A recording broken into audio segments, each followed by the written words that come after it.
Kau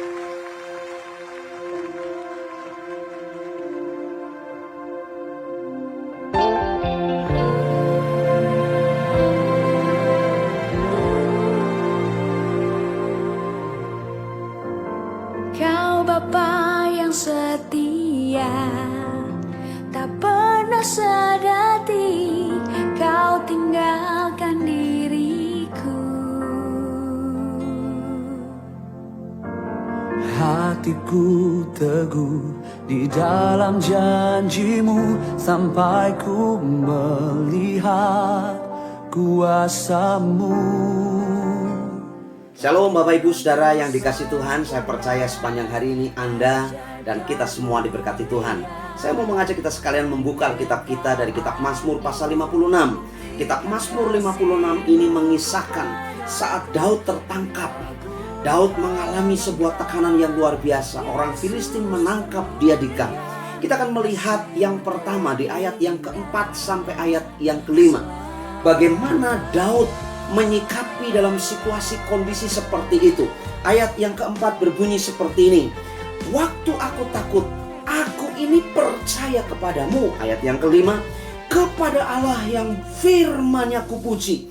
Kepada Allah aku percaya, aku tidak takut. Apakah yang dapat dilakukan manusia terhadap aku?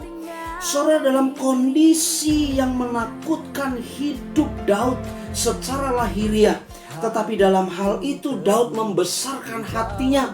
Aku tidak takut, aku tetap percaya kepada Tuhan. Situasi kondisi yang menyesakkan hidupnya, Daud tetap menaruh harapannya kepada Tuhan. Dan dia belajar untuk mengatasi ketakutannya karena dia percaya Allah perlindungannya. Saudara, yang kedua kita melihat di ayat yang ke-11 dan ayat yang ke-12. Kepada Allah firman-Nya kupuji, kepada Tuhan firman-Nya kupuji. Kepada Allah aku percaya, aku tidak takut. Apakah yang dapat dilakukan manusia terhadapku? Dua kali kalimat yang sama diulangi. Dalam kondisi yang pertama, Daud mengalami kesesakan. Satu bahaya mengancam hidupnya. Daud tetap percaya kepada Tuhan. Di bagian yang kedua, di ayat yang ke-6 sampai ayat yang ke-12, bagaimana Daud mengisahkan sepanjang hari ada ancaman yang dia bisa terima. Tetapi dalam kondisi itu, sekalipun nyawanya terancam, Daud berkata, kepada Tuhan yang firman-Nya kupuji. Daud mengalami sebuah ketenangan dan tidak mengalami ketakutan. Dan saudara, yang ketiga, di ayat yang ke-13 dan ayat yang ke-14, nasarku kepadamu ya Allah akan kulaksanakan, dan korban syukur akan kubayar kepadamu. Sebab engkau telah meluputkan aku daripada maut, bahkan menjaga kakiku sehingga tidak tersandung. Maka aku boleh berjalan di hadapan Allah dalam cahaya kehidupan.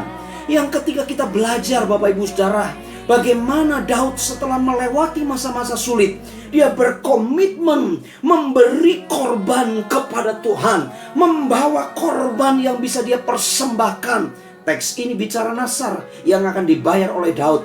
Saya tidak tahu apa yang menjadi kerinduanmu. Korban apakah yang Anda mau persembahkan kepada Tuhan di tengah-tengah persoalan pergumulanmu yang engkau hadapi? Tuhan sudah menolong, sudah melewatkan semuanya itu. Sama seperti yang sering saya sampaikan, badai pasti berlalu, pelangi kasih Tuhan akan turun dalam hidupmu. Menjadi pertanyaan perenungan buat kita, kalau semuanya itu kita sudah melewatinya, apa yang kau persembahkan kepada Tuhan?